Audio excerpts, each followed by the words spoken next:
What is up, Stretch Effect family? My name is Coach Luke, and I will be bringing you your Kinstretch class today.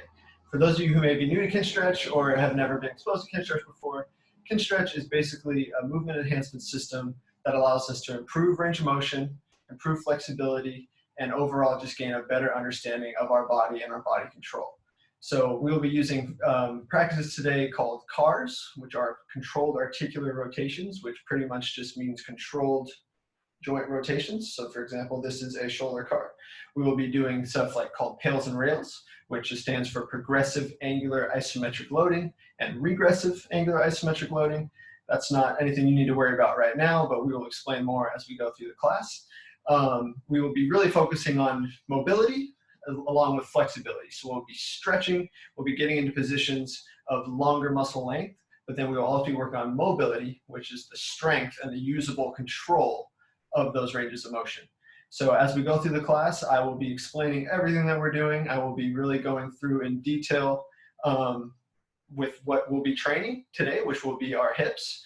So with the hips, it really comes down to rotation. So we have what's called internal hip rotation and external hip rotation, which really creates the foundation for everything that we're going to do with our body. So for example, if we want to improve our hip flexion by improving our hip internal external rotation, will allow our joints to be in a better position to move, to control, and then will help eliminate any painful pinches or anything that could restrict the movement that we're going through. So the way our class will kind of break down today, we'll be going through CARs, which is our controlled articular rotations. We'll be focusing mainly on the neck, the shoulder, and the hips. And then we'll get into what's called capsule CARs, and then we'll really get into the nitty-gritty of our hip training. So like I said today, it's all going to be hip focused, and then we're really going to get into the kind of the finer details of what allow us to expand our hip range of motion, but then our control in those ranges of motion. So if you're ready, let's go and get started. So we're going to start with Netcars. So we're going to start in what's called a collapsed kneeling position. So I'm just going to sit on my feet. If you can't do that, we can always get into what's called tall kneeling, which is just an elevated position where we're squeezing our glutes and keeping our body in a nice straight line. But for now, we'll just drop into collapsed kneeling. We're just sitting on the feet, and then we're just going to take our hands and lock down, then punch down towards the floor, lock your shoulders in place, and then we're going to start by flexing one vertebrae at a time, our chin to our chest. We're going to slowly rotate to our right. So rotate chin to the collarbone. Take your collarbone and peek over the shoulder and drop the ear over. Look to the sky as we extend. Drop your ear over the other shoulder, chin to the left collarbone, and rotate back through the center. That's one rep. We're going to do one more on that side. So think chin to the collarbone as we rotate nice and slow. Think 1 mile per hour. Drop the ear over the shoulder. Rotate chin to the sky. Keep those shoulders down. Keep punching down towards the floor. Ear over the other shoulder like we're pouring water out the ear. Drop your chin to the collarbone, and then rotate through the center. So that was 2 Netcars to the right, and then we're going to do 2 Netcars to the left. So we'll pull the chin down to the collarbone, think 1 vertebrae at a time. Tension check through the core, make sure we're nice and tight through the torso. Take our chin to the collarbone. Peek over the shoulder like you're looking over your blind spot. Drop your ear over the shoulder. Rotate chin to the sky. Ear over the other shoulder, chin to the collarbone, and rotate through the center. Let's do one more. It's slower the better here. We want to eliminate any extra motion. Make sure all of it is coming from the neck. Chin to the collarbone, peek over the shoulder, drop the ear, rotate chin to the sky, ear over the other shoulder, drop the chin to the collarbone, and rotate back through the center. So that was 2 Netcars. We're going to go into 2 shoulder cars now. So what we're going to do, we're going to take one arm. We're just going to grab the rib cage just to make sure we're nice and engaged and we're not extending through the rib cage as we go through our shoulder motion. So just think nice and engaged to the core. Squeeze the legs. Keep everything engaged. We'll take our left arm. We're going to take the arm forward and then rotate, externally rotate out to the side. We're going to cross the body. It's called adduction. Keeping the palm high, we're going to cross the midline of the body. Think scrape the eyebrows, scrape the ear, with your bicep. Once you get to the top and you can't flex anymore, we're going to rotate our hand out. Keep turning that arm over. Imagine you have an X on your bicep, and we're just trying to max out that rotation as I come over the top and through. I'll pause there, and I'm going to keep the thumb back as I take my thumb to the sky. This is called extension. As I come over the top, I'm rotating that arm as much as I can. Try not to shrug up, right? So I'm trying to get my shoulder in the capsule as I rotate across the eye, across the body. Palm comes high into what's called supination, and I rotate back through the center. Okay, we're going to do one more rep there. This hand just makes sure that the torso stays locked in, ribs stay down, everything else throughout the body is engaged, so make sure that only the shoulder is rotating. So palm faces out. I'm going to cross the body. Palm comes high, over the top, scrape the ear, scrape the eyebrow as I now start to rotate my arm as much as I can. So I'm maxing out, it's called axial rotation. While I'm maxing out rotation of the shoulder, come down, back my hand touches, and now I reverse. Thumb goes to the sky, rotate over the top, cross the eye, cross the ear, palm rotates up, cross the midline of the body, rotate back to the center. Okay, I'm just going to switch sides. So I'm going to take my right arm, I'm going to rotate out. Left hand comes to the rib cage just to remind me to stay tight through my torso. I'm going to cross the midline of my body. Palm comes up, cross my face, cross my eyebrow, cross my ear. Once I can't get any more flexion, then I start to rotate that bicep over the top. As much rotation here as I can while I max out rotation of the shoulder. And I come to the bottom. So my thumb will be facing back now as I reverse into extension. Can't get any more here. I will rotate my arm over the top, making sure my torso stays tight. I'm going to cross my ear, cross my eyebrow, cross the midline of my body with my palm up, come down, back to my starting position, and reset. So make sure I have tension through here, tension through my torso, tension through my legs. Nothing else is moving except the shoulder as I finish my second rep here. So I'm going to cross the midline of the body, supination position. That means my palm is up. Cross the eye, cross the eyebrow, cross the ear. Rotate my arm and shoulder as much as I possibly can without anything else going along for the ride. Come down to the center. Okay, and then reverse. So I'm going to reverse. Thumb comes high into extension. Once I can't get any more here, I will begin to rotate my palm and my arm over the top. As I cross the ear, cross the eyebrow, I begin to supinate. So I bring my palm up, kind of like I'm holding a bowl of soup. It's a good way to remember it. Cross the body, come down to my starting position. So it's 2 neck cars, 2 shoulder cars. We're going to finish off today's cars with 2 quadruped hip cars. Quadruped just means I will be in a quadruped position, meaning I will have my shoulders over my hands, I will have my hips over my knees, one good 90-degree bend of the hip and a 90-degree bend of the knee. I will be focusing on one hip at a time as I go through these motions here. So I will take my right leg and I will make sure my core is engaged. Nothing else is going to move as I work through these cars here. I will pull my right knee up towards my right elbow. I will pause. Make sure everything's locked out, elbows locked out, pressing away from the floor. Take my knee out to the side as much as I can. It's called abduction. Rotate palm or foot to the ceiling. As I come over the top and through, I will reverse. I will go heel to the sky. So I want to make sure I drive my heel to the sky without arching my lower back too much, right? A little bit's okay. We just want to make sure we're not sacrificing hip motion for lower back motion. So I'm engaged to the core. I drive my heel to the sky. Knee comes out to the side, over the top, and through. So one more rep there. So re-engage through the core. Make sure the elbows are locked out. Make sure we're not bending the elbows. If we're doing a right hip car, Your left elbow is going to want to bend. So really make sure you're pressing away from the floor. Elbows are locked out. Core is engaged. And we're getting all that motion through this hip. So I'm going to pull right knee to right elbow. Right knee comes out to the side. As I rotate my heel to the sky, I'm going to think over the top. Heel drives up, over, and through back to my start position. Then I reverse. Heel will drive up to the ceiling. Knee drives out to the side, around, back to my start position.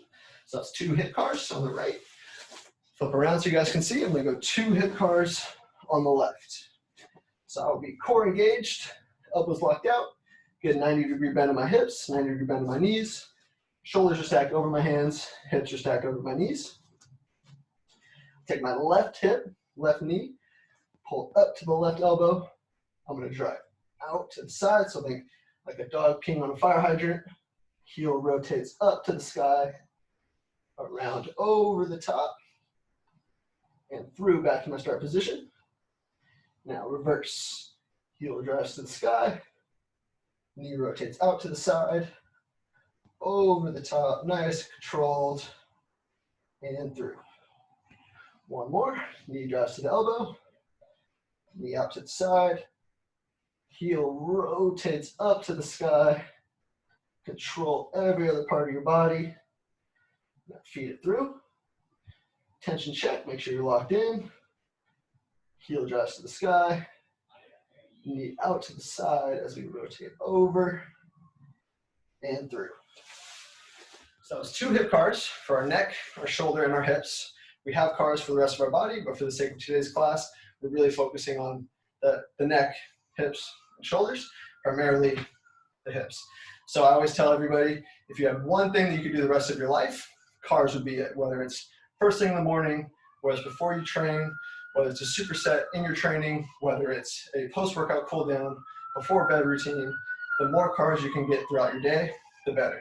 It's a great movement enhancement practice, but it's also a great body control practice where you learn to control range of motions that you have. Okay, so we're going to get into our hip positions here. So we're going to focus on what's called 90-90. So 90-90 position simply means that we have a 90-degree bend of our front knee and a 90-degree bend of our back knee. So in this position, we will be focusing on what's called external rotation of the front hip and then internal rotation of the back hip. So if we look at our cars, as we go through our cars here, internal rotation would be this position here. And as we come back over the top, external rotation would be this position here. So I know it seems kind of confusing, but internal rotation is actually the rotation of the femur. So even though my foot's going out, I'm internally rotating the femur. And as I go, foot goes in, I'm externally rotating the femur. So as we go through these positions here, I'll be referring to them as external rotation and internal rotation, and I'll just be clarifying them throughout the course and throughout the classes. So I'll begin the 90-90 position, okay? So I'm going to focus on the front hip stretch. So this is external rotation stretch. As I work into this position here, I want to think I have a string pulling my belly button up and forward, and I have a string pulling my back hip back and up. So what you'll see a lot of times is people just kind of fall into these positions here, and that's, although that it may give you a stretch on the superficial tissue, what we're going for is that capsule stretch. So the deep hip stuff that we kind of use to function, whether we're squatting, running, walking, going upstairs. The best way that we can access that tissue is to get a deep capsule stretch. So to do that, we want to think chest over the front knee. I want to think lift my chest. I want to think stick my butt out behind me, and I want to pull myself deeper into that stretch, not by folding down, but by thinking I'm trying to take my belly button out over my front leg. So in this position here, I should feel a deep stretch on the tissue that's laying on the floor here. As I do so, I'm just going to breathe. So think 4-second inhale, 8-second exhale. Right, so I think belly breathing here. So this is a good time to practice our belly breathing, which we should all be doing anyway. Right, so think 4-second inhale, 8-second exhale, twice as slow on the exhale. And with each exhale, we want to find ourselves drive deeper, deeper into that stretch. Again, not by folding forward, but by leaning out, lifting that tailbone, and trying to take that belly button out over that front leg. Okay, from here, we're just gonna hold this stretch for about 2 minutes. I'll start my clock. And we just really wanna focus on getting deeper and deeper into that stretch with each breath. So think 4-second inhale, 8-second exhale. Pulling yourself deeper in the stretch, trying to lift the tailbone, trying to get that belly button out over that front knee, feeling a good deep stretch on the tissue that's laying on the floor. So while we hold this stretch, I'll explain our pails and rails process. So pails and rails is actually how we expand the range of motions that we're working into. So the stretch is great, and the stretch helps us increase stretch tolerance, but pails and rails is actually how we build ownership and control and actually increase our range of motion and improve our hip internal external rotation. So the pails and rails process is we'll be holding the 2 minutes, which we should be doing right now, focusing on breathing, getting nice and deep into that stretch. The pails, which is the progressive angular isometric loading, means that we're going to be increasing this angle. So even though the floor is right here, and you're not really going to actually increase the angle, we're working to drive our foot and ankle down into the floor as if we were doing this, increasing the angle between our hip and our torso. Okay, so that is our pail. So what we'll do, when I tell you to, we're going to start slowly. So we're going to build up the contraction of driving our foot and ankle into the floor for about 5 to 10 seconds. So that would be like 20%, 40%, 60%, 80%, and then we'll do 100% maximum effort driving that foot and ankle into the ground for about another 10 seconds. Okay, and then immediately after that 15 to 20 second time is up, we're going to do our rails, which our rails is regressive angular isometric loading, which means we're regressing the angle between our torso and our leg. So that would be like lifting the leg from the floor. Although we are at our end range, so you're not going to really be able to lift the foot off the floor. And if you can, that really just means you're not at your end range. So for instance, I'm not at my end range in this position, and I can still get my foot off the ground. But if I'm deep in this position here, deep in the stretch, there's no way for me to lift that foot. I can move my ankle, but I'm not moving from the hip. Okay, so just a quick reminder, our pails, we build up the contraction slowly over about 5 to 10 seconds, and we'll hold that max effort for about another 10 seconds, driving foot and ankle into the floor. And then our rails, we go right into it. It's gonna be a quick contraction as we drive our knee into the ground, and then we imagine we're trying to lift our foot and ankle off of the floor. This is all while holding at that end range position. So let's check our time. Good, so we're a little bit over, that's good. You can really hold that stretch for the longer the better, really. So take a breath in, brace that core, and then start driving that foot and ankle into the floor for that first pails contraction. So for the first 5 seconds, good, we should be about 80%. Let's go 100% max effort, drive that foot and ankle into the ground for 10 seconds here. Drive down, 5, 4, 3, 2, 1, and rails, crush the knee down, try to lift that foot, pull yourself deeper in that stretch, lift that tailbone even more, drive down into it even more. Let's go for 5 seconds, trying to lift that foot, drive that knee into the floor, 3, 2, 1, and relax. So you should be able to get a little bit deeper into that stretch now. So now we pretty much just told our nervous system, this is the stretch position, and this is how we can strengthen inside of it. So after you've done your pails and rails, your body will grant you a little bit more range of motion because it's pretty much telling you it feels safe in that position. So what we'll do from here, we're just going to do 1 round of pails and rails today as we kind of just get familiar with it. And now we're going to work on improving the control over we have in that range of motion. So what we're going to do is you'll lie on your side. So you're going to keep that front knee forward. You're going to lay, it's called a side lying 90-90. So we're going to take our top leg straight, and we'll have our bottom leg at 90 degrees, okay? So what we'll do is what's called passive range holds for external rotation. So the pails and rails we just did, right? The rails was trying to lift that foot into more external rotation. So passive range holds is really how we tell our body, this is the range of motion we have, and this is how we control it. So I'll start my clock, we'll get set up.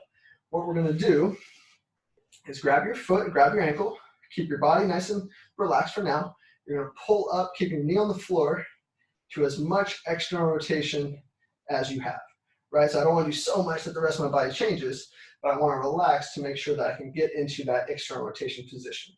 What we're gonna do is called a passive range hold. So we're gonna do 5 rounds of 5-second holds. So when I tell you, you're gonna brace your core, drive your knee into the floor, you're gonna release the foot, and you're gonna try to hold that position there without letting your foot drop at all. It may drop a little bit, and that's okay, and that just shows you the difference between your passive range, so that's the position I can pull into, and then my active range, which is the position that I can actively drive up into. So you see for here, for me, for instance, this is my active range, and this is my passive range. We want to always be around 10 to 15 degrees difference. Anything outside of the 10 to 15 degree difference between active and passive range can leave susceptible to injury. You're always going to have more passive range than active range, and that's okay. But really what we're trying to do is bridge that gap and bring them as close together as we possibly can to make sure that your joints are healthy, making sure that you're getting the best possible positions when you do your squats, when you do your training, whatever it is that you like to do. Right, so let's get in this position. So elbow will be right under the shoulder, knee will be straight out to the side, front knee is at 90 degrees, and I'm gonna pull up into my passive range. Okay, so find that stretch. We're gonna take a breath in, brace that core, and release and hold. Good, we're holding for 5 seconds. Keep trying to drive that foot higher, get more, and grab that foot. That's 1 rep. We got 4 more there. And brace and release and hold. Keep trying to drive the knee into the floor, lift that foot, grab that foot. That is 2. Very nice. And brace and release and hold. And grab the foot. That is 3. We got 2 more. Okay, so just recover for about 5 seconds. Brace and release. Hold for 5 seconds. And grab the foot.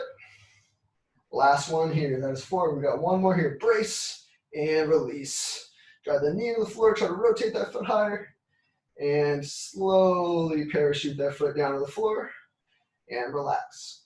So that was 1 set of pails and rails, and then 1 set of passive range holds for the right hip for external rotation. We're going to switch to the left hip now. So we get 90-90. So that is, again, 90-degree bend of the back knee, 90-degree bend of the front knee. And we will start the clock. And start to stretch on the front, on the left hip now. So I'm thinking lift the chest, lift the belly button, and then pull my back hip back and up, right? So I want to always be trying to get deeper into that range. Again, not by folding forward, right? But by sticking the butt out, lifting that chest, and trying to find as much tension on the hip that is down on the floor. So I will stay in this position for about another 1.5 minutes.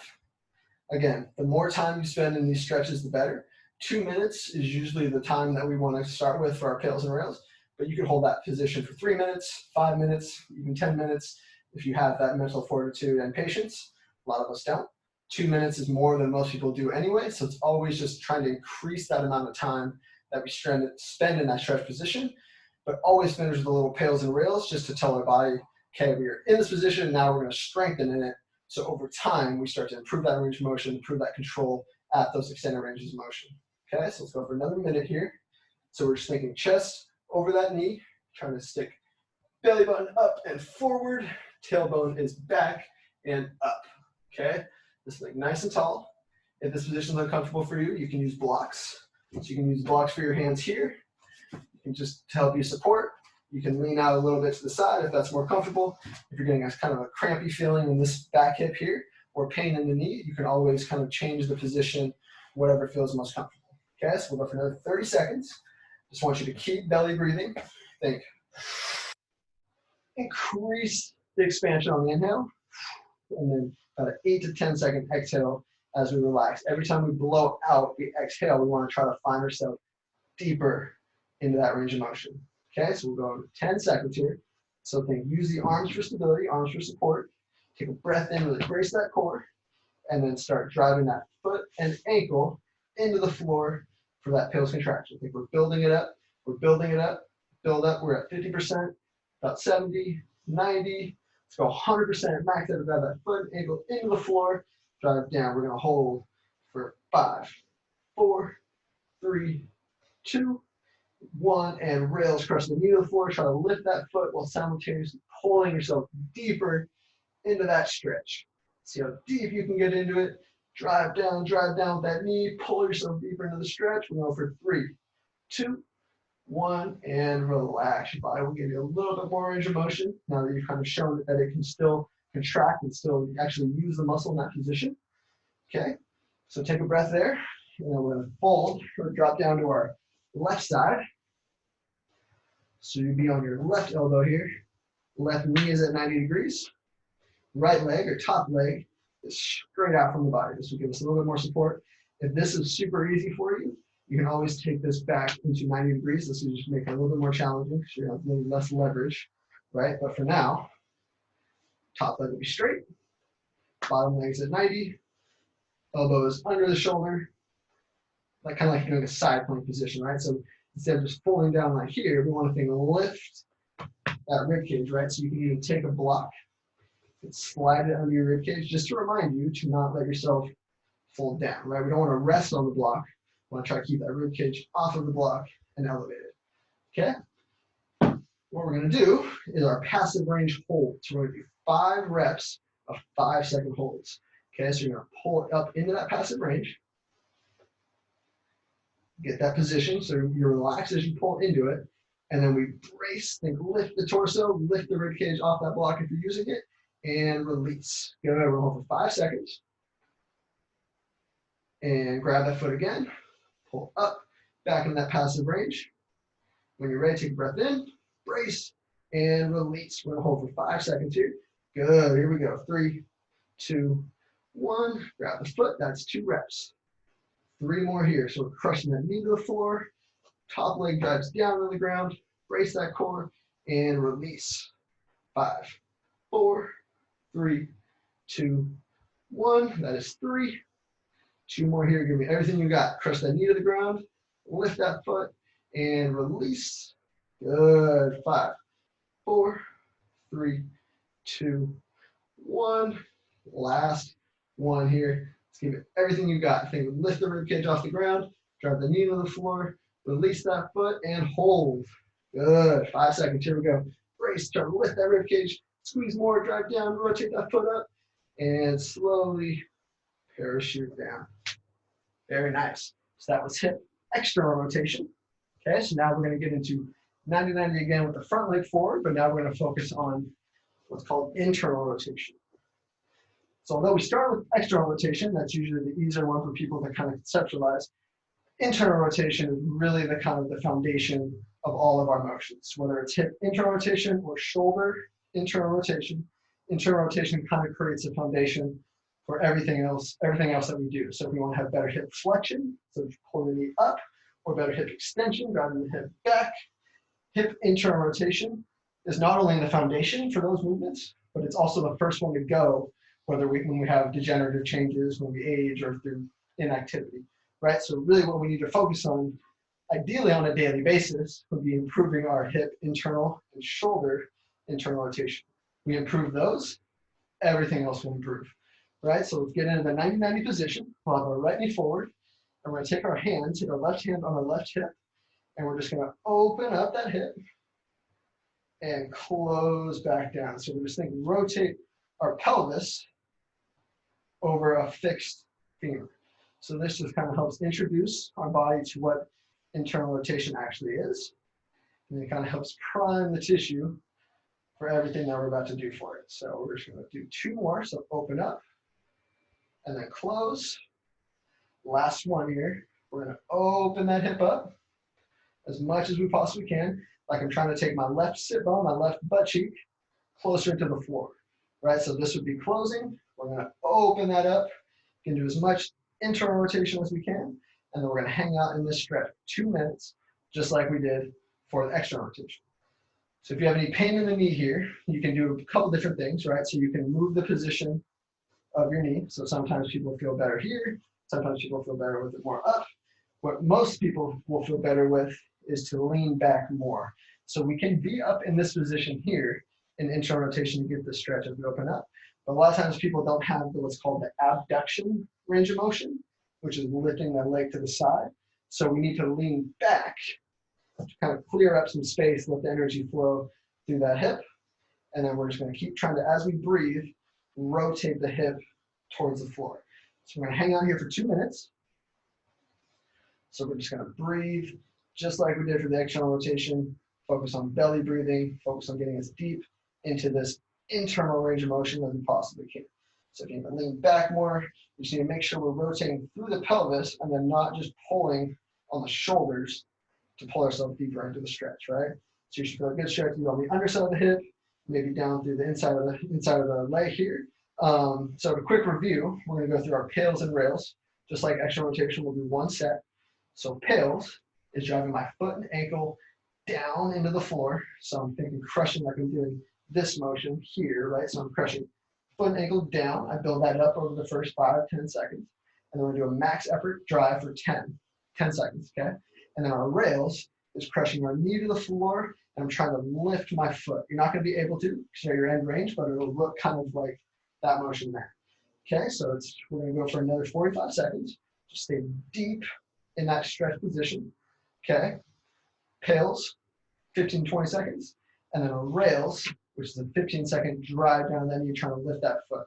Again, if you can get your foot off the floor, that simply just means you're not at your end range, which is not a bad thing. You're still training that position, you're still training that hip.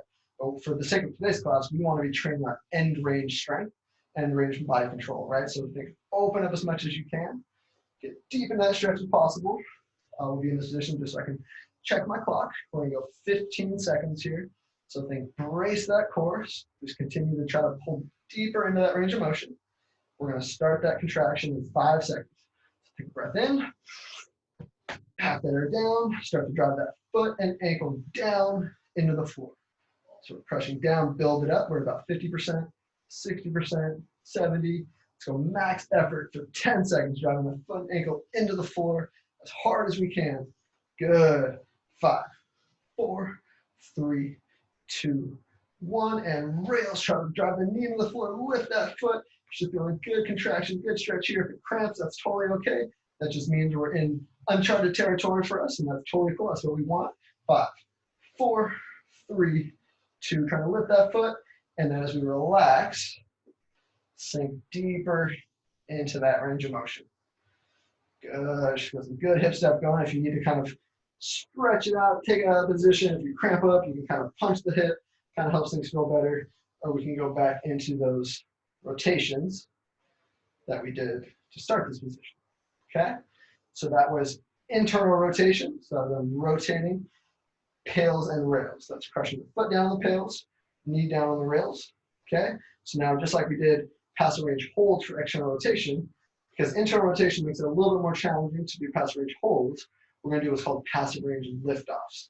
So we want to think rotate back over the front hip, just like we did our external rotation, and then be working on driving our knee into the floor and lifting off with our foot and ankle off the ground. Okay, so that's called passive range liftoff. This is the passive range hold, where we hold in the passive range. This is the passive range liftoff, where we find our passive range and we work on lifting that foot off the ground. Okay, so we're going to do 5 holds, 5 liftoffs, I should say, sorry, with a 5-second hold at each position. Okay, so think get as far forward and out to the side as you need. The farther forward I lean, the easier it's going to be to lift that foot. So we want to get to where we're about 4 to 6 inches off the ground with that foot. So for me, I'll be about right here. I can drive my knee to the floor, and I can rotate that foot up without letting my whole body change position. Okay, so find that position that you need. Take a couple practice reps. We're going to do 5 liftoffs with a 5-second hold. Okay, so find the position, and you want to make your upper body like a statue. Lock that body in place. Drive the knee into the floor and hold. 5, 4, 3, 2, 1.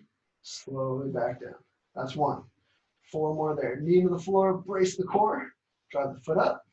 5, 4, 3, 2, 1. That is 2. 3 more here.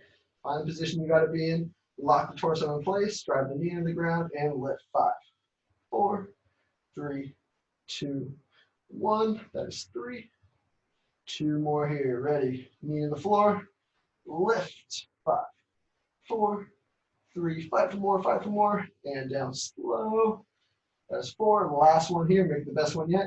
If you're getting higher than about 6 inches, just bring your body up a little bit taller and you're going to make it significantly more challenging. Okay, so find wherever you got to be. We're going to drive the knee to the ground and lift. 5, 4, 5 for more, 5 for more. 3, 2, 1, and down slow and relax. Okay, so what we're going to do from this position as we transition into our 90-90 on the other side is we're going to do what's called a slow transfer through our bear position. Okay, so bear sit is what we'll get into kind of halfway through this transition, and this will kind of be the position that we'll train from in future classes. Okay, so what I want to think, chest is tall like I did my external rotation stretch with tails and rails, except for now I'm going to transition to 90-90 on the other side. So I have my hands on the floor, get a good stable base. I'm going to drive my foot, my big toe, my back leg into the floor and lift this heel. As I lift this heel, that's going to give me space to rotate through this hip, right? So I'm driving my big toe into the floor with my knee off the ground as much as I possibly can and hold. From there, I'm going to rotate my torso so it faces my front heel. That will give me a little bit more space to open up that hip even more. Okay, I'll take a breath. Exhale. See if you can get a little bit more out of it. Trying to get these knees as separated as humanly possible. Okay, from there, I'm going to take this hand that was here, I'm going to rotate it over the top, behind my body, and then while I do so, I'm going to keep trying to open up this hip even more, right? So I'm rotating, it looks like I'm rotating the knee, right? But it's really coming from the hip. I'm trying to keep what was my front knee back on, which is my front knee, trying to keep it on the floor as long as I can, which will now become my back knee as I transition through what's called bear sit. So once I can't get this leg any further, I will start to bring my back leg off the ground, and I will slowly, keeping both sit bones on the ground, come into what's called bear sit. So this is my bear pose right here. So we will train from here in future classes. So I'm sitting on the ground. I got my knees at about 90 degrees, gripping the shins, and I'm pulling myself actively taller into that position, right? So it's called bear sit. But for now, we can take those hands back behind us. Again, trying to really drive both knees to the floor as hard as I can. So imagine my knees are allergic to each other. I'm trying to drive out, drive out, drive out. And then I will continue my transition to the other side. So I'm going to think this front knee is now driving to the floor, is pulling this back knee, right? So I don't want to let this happen here, right? I want to keep these knees separated as possible. Take my front knee closer, closer to the floor.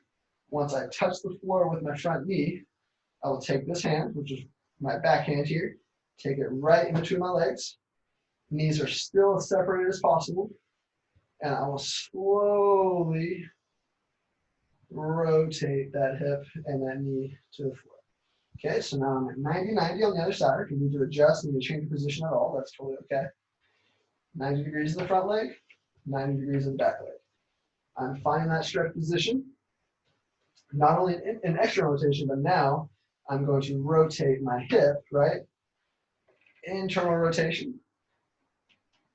Back out. I'm going to do 5 reps here. So I'm rotating the pelvis over a fixed femur, so that pulls us deeper into internal rotation. Back down.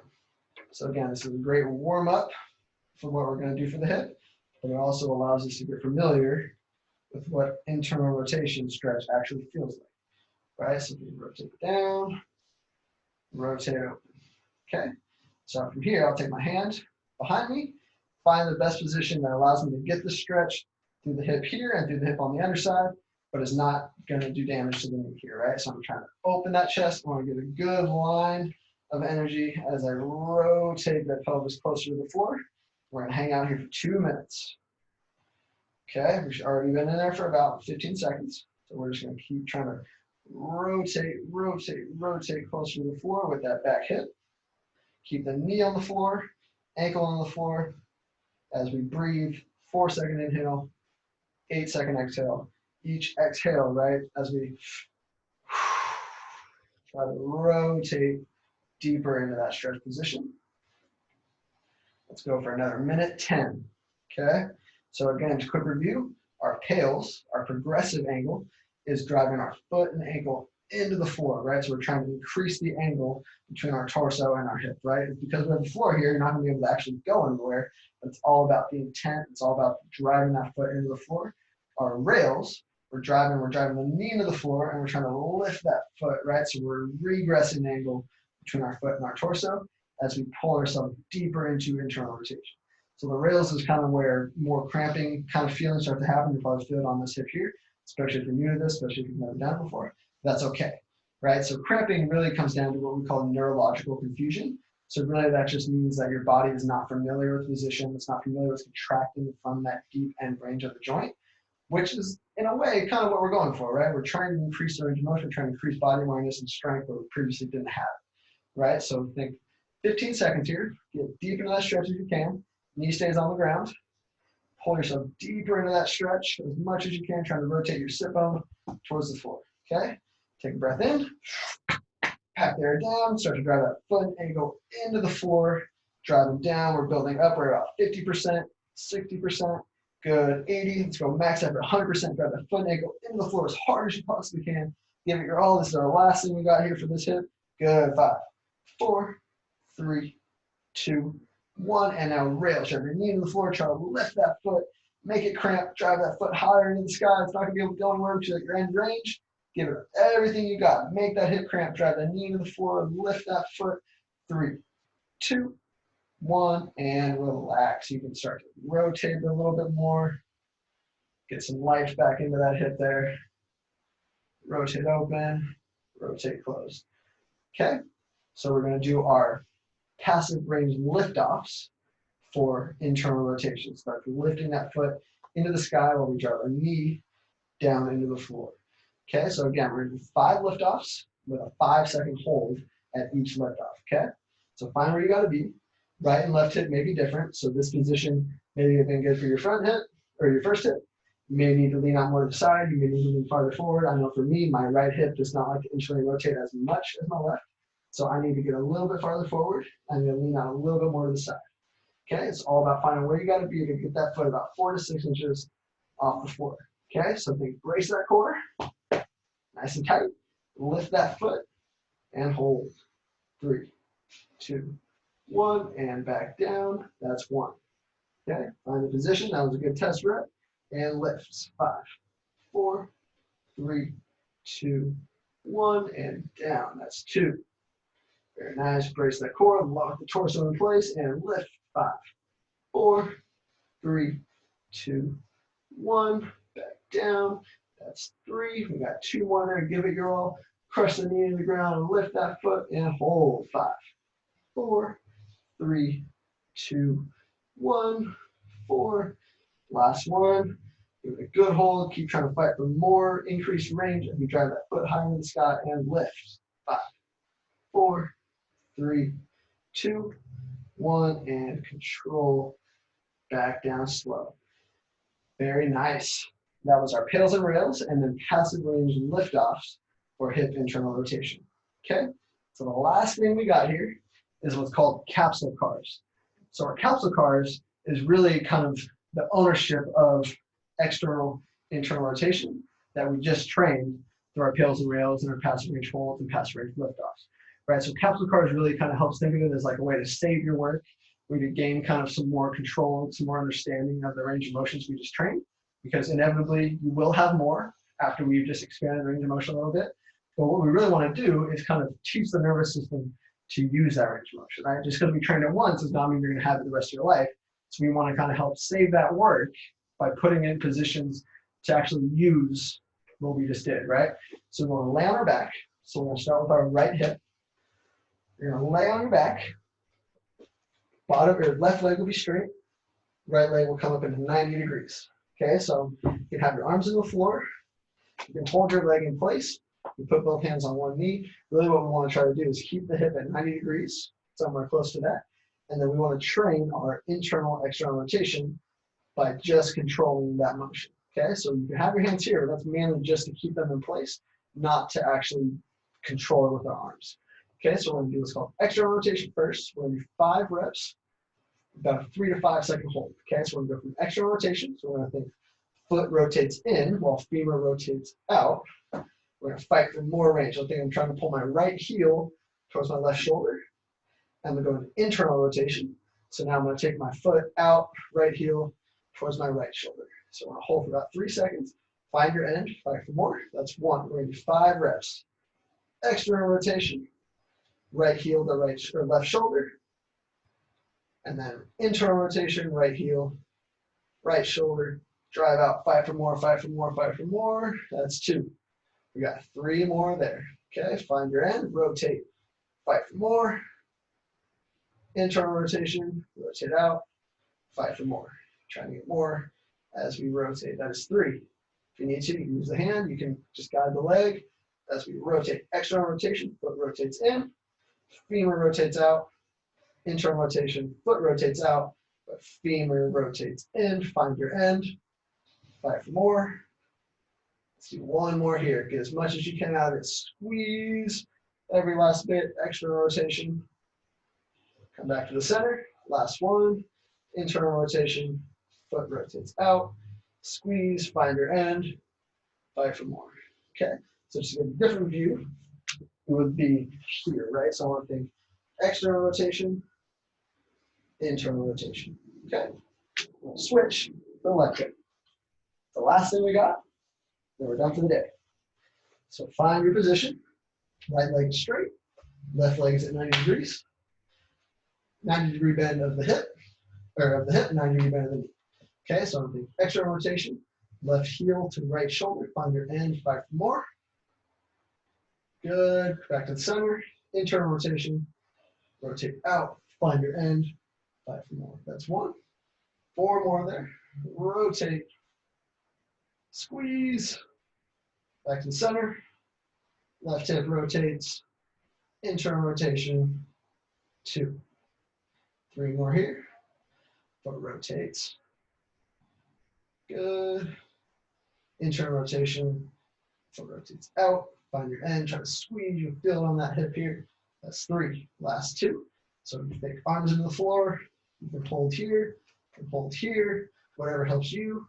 Rotate that foot. Find your end. Fight for more range. Good. Foot rotates out.